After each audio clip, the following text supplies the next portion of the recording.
News time.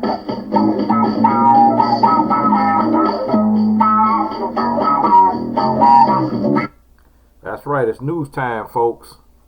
And I like to give a shout out to all those people that are making sacrifices, trying to do what they can to help others. And I let you know that your help is greatly, greatly appreciated. And so that goes all the way across the board. People all the way doing what they have to do to make things better for others. Thank you very much. And on having said that, I got to go on to the ones that are trying to make it bad for everybody.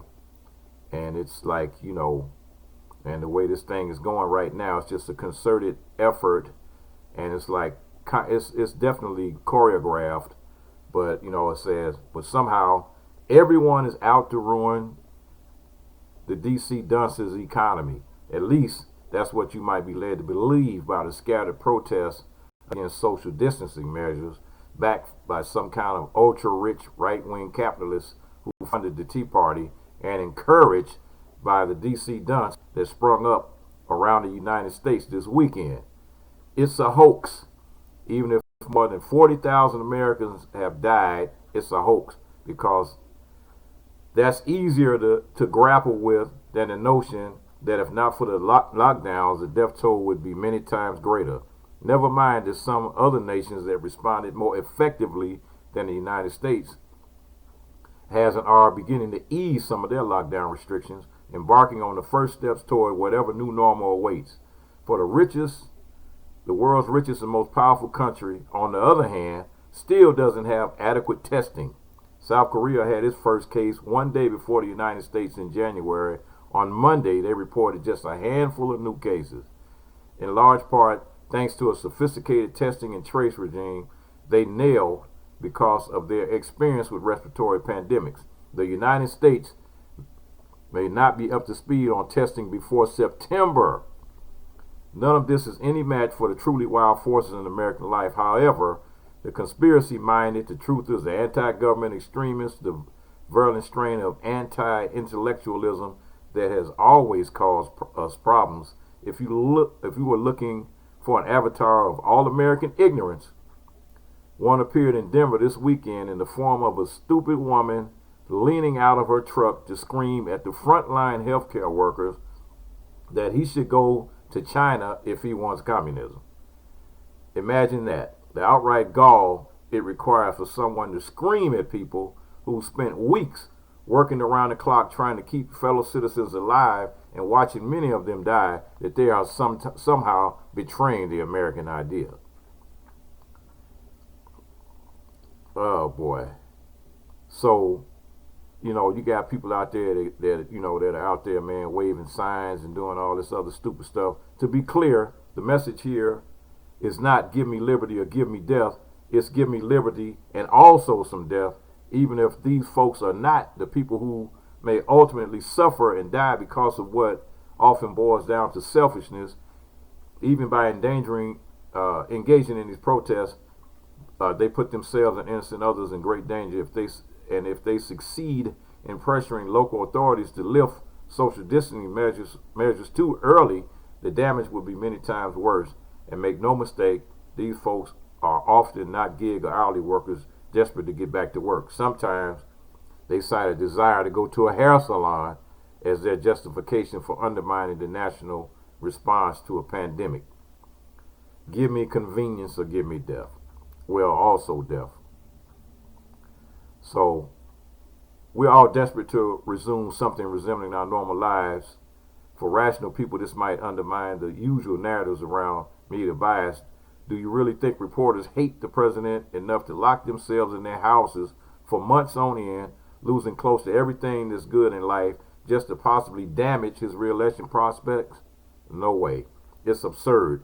No one is happy about what's happening, but some of us, in fact, the majority of the nation, can understand that sometimes you have to do things you don't want to do because it's better for everyone. This is a lesson children are taught. The coalition against doing our own hair needs a remedial class, maybe. So, moreover, reopening the country too early is not in the interest of any of these people, or even the president. It's not just that many more people would die, which they clearly don't give a shit about.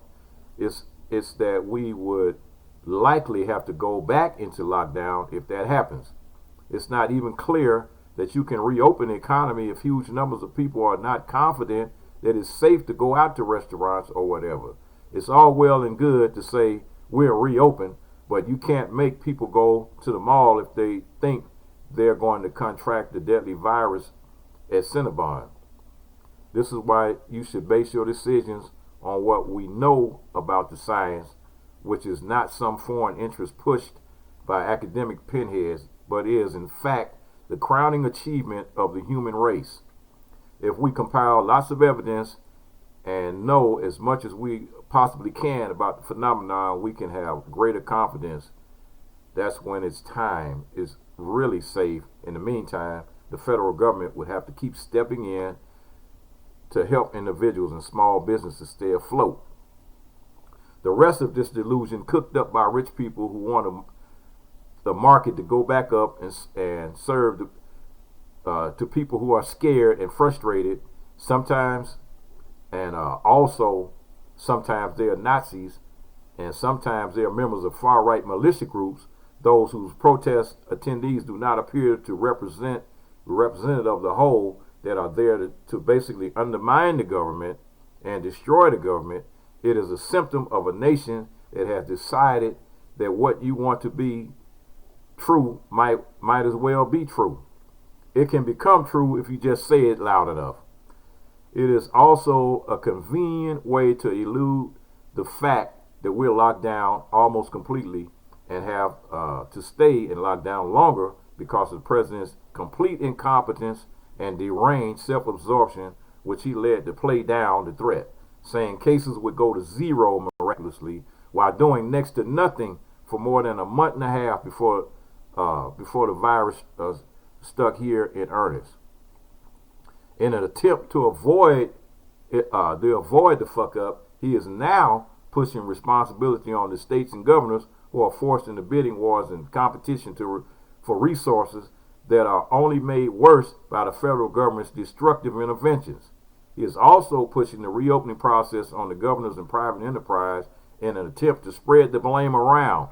If we open too early and fuck everything up, then this is when he's not using his briefings, which are theoretically about disseminating information about the virus and our mitigation efforts to reopen, read op-eds praising him, play video of governors praising him, attack reporters for asking while he's using this time to talk about all the praise he's getting, and to make creepy jokes. It pretty much tells a story that none of these people so desperate to reopen the country that they're going out to protest, possibly infecting themselves and others with the virus, are asking why the United States still can't figure out testing after months.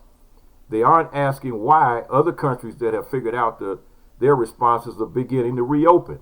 They aren't asking why that is, and whether the president might have some responsibility for a national initiative he himself have compared to war. It's always the fault of someone else, like the communists. So, hey, that's an opinion. You can like it or not. You can love it or you can shove it. I don't care, because it's basically, that's what we got right now. We are being led by a dunce that's more focused. He's more focused on ratings, more focused on ratings than he is the lives of the people in the United States. So to hell with him. You got to do what you got to do.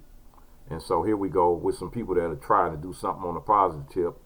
A group of black doctors bring free COVID-19 tests in underserved neighborhoods. And Dr. Alice Stanford and other African-American doctors from Pennsylvania have launched the Black Doctors COVID-19 Consortium to provide free mobile coronavirus testing to underserved communities in hopes to prevent further spread of the virus among those people that are underserved. Blacks, Hispanics, poor whites, anybody else in that fit in that category.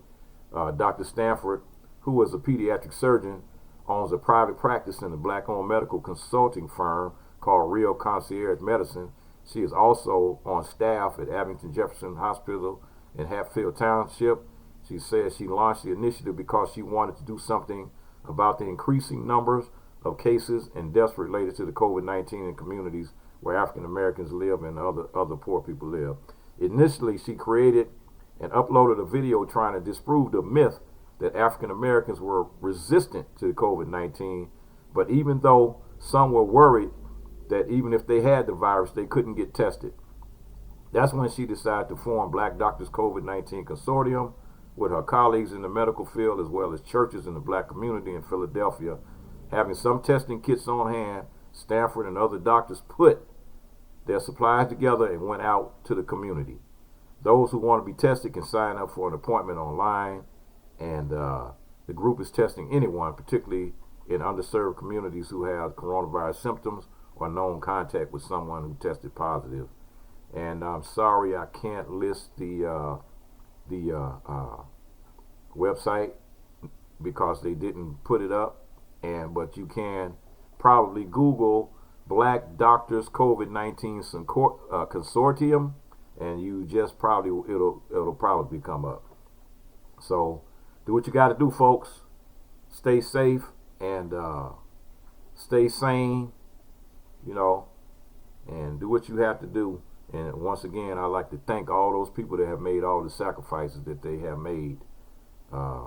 Nurses, doctors, custodians that work at the hospitals, the people that work in the cafeteria at the hospitals, the security guards at the hospitals, the suppliers of the hospitals, the people that are out there doing positive things, and to try to keep this whole medical field operating.